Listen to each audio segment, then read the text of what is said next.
We have been working in Kaveri and MMNs for the last 8 years, and we thought it was very important to have an information center which caters to local communities, to people who actually suffer the cost of conservation.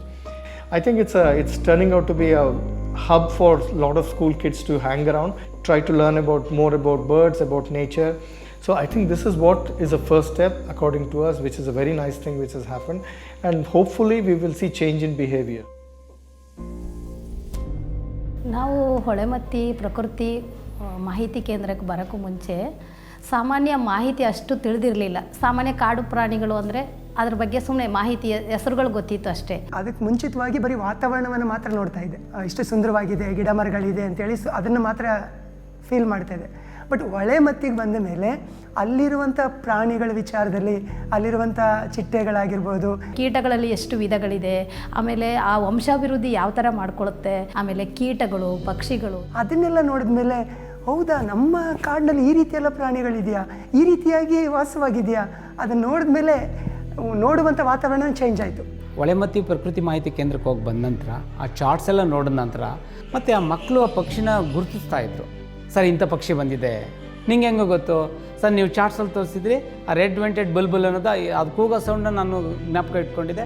Sir, ಇದು red ವೆಂಟೆಡ್ bull ಬಂದಿದೆ ಅಂತ ಹೇಳ್ತಿರ್ತಾರೆ. ಚಿನ್ನರ ಪ್ರದರ್ಶನ ಕಾರ್ಯಕ್ರಮದಲ್ಲಿ ಇದನ್ನು ನಾವು ಅರಣ್ಯ ಇಲಾಖೆಯವರು ಇದನ್ನು ಒಂದು ಸಂಪನ್ಮೂಲವಾದ ಮಾಹಿತಿ ಕೇಂದ್ರವನ್ನಾಗಿ ಬಳಸ್ಕೊಳ್ತಾ ಇದ್ದೀವಿ.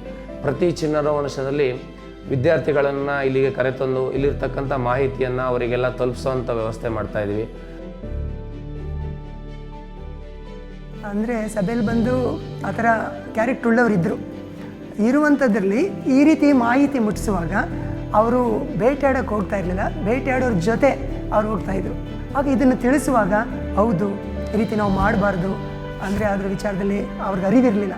ಈಗ ಮಾಡಿದ್ರೆ ಈ ರೀತಿ ಆಗುತ್ತೆ, ಇದಕ್ಕೆ ಬೇಲಿಲ್ಲ, ಮತ್ತು ನಾವು ಕೂಡ ಪ್ರಾಣಿಗಳನ್ನು ಸಂರಕ್ಷಣೆ ಮಾಡಬೇಕು, ಅದಕ್ಕೂ ಬದುಕಲಿಕ್ಕೆ ಬಿಡಬೇಕು ಅಂತ ಹೇಳುವಾಗ ಅವ್ರಿಗೆ ಮನದಟ್ಟಾಗಿ ಅವ್ರು ಪ್ರಾಮಿಸ್ ಮಾಡಿದ್ರು, ಇನ್ಮೇಲೆ ನಾನು ಆ ಕಡೆಗೆ ತಲೆನೇ ಹಾಕೋದಿಲ್ಲ, ನಾನು ಇನ್ನು ಆ ಕಡೆ ಹೋಗೋದಿಲ್ಲ ಫಸ್ಟ್ರೆ ಅಂತ ಹೇಳಿದೆ ನಿದರ್ಶನ ಇದೆ.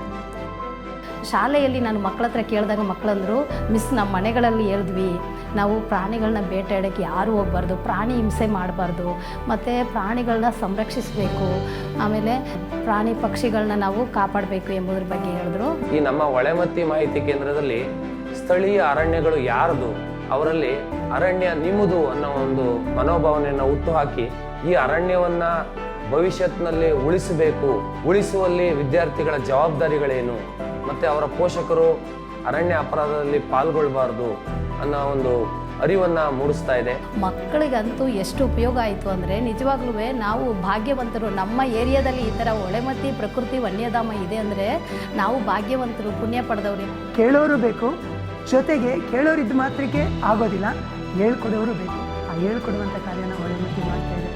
ಈ ಒಂದು ಸಂಸ್ಥೆಯು ಹೆಚ್ಚಿನ ಮಟ್ಟದಲ್ಲಿ ಇನ್ನೂ ಅಗಾಧವಾಗಿ ಬೃಹದಾಕಾರವಾಗಿ ಬೆಳೆದು ಮುಂದೊಂದು ದಿನ ಹೊಳೆಮತ್ತಿ ಮರ ಹೇಗೆ ಅತ್ಯಂತ ದೊಡ್ಡದಾಗಿ ವಿಶಾಲವಾಗಿ ಬೆಳೆದಿರುತ್ತೋ ಹಾಗೆ ಇದು ಬೆಳೆದು ಅರಣ್ಯ ಮತ್ತು ವನ್ಯಜೀವಿ ಸಂರಕ್ಷಣೆಯಲ್ಲಿ ಮಹತ್ವದ ಪಾತ್ರವನ್ನು ವಹಿಸಲಿ ಅಂತೇಳಿ ಶುಭ ಹಾರೈಸ್ತೀನಿ.